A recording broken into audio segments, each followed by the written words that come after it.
Hi, this is Sherry Woods, PR expert and book publicist, and I'm here to talk to you about two terms, your brand and your platform.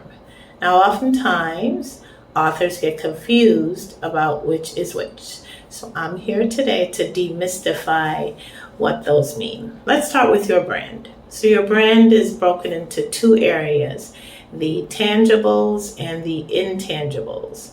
So the tangibles are things like your logo, your website, the colors you choose in your logo, the colors you use on your website, how your website is presented. Those are things that show your brand.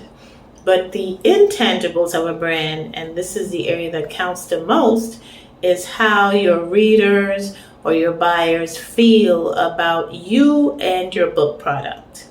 Do they feel positive? Do they feel excited?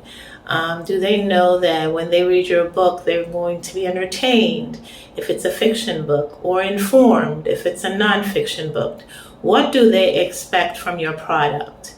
What can they rely on?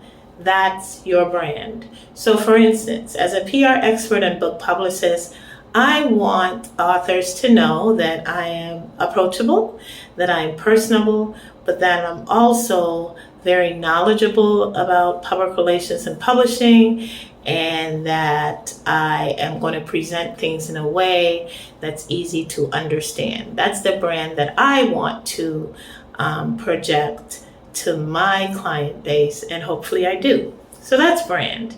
Now let's talk about platform. What is your platform? Well, your platform in the literal sense is something that you stand on. It's usually some type of physical structure.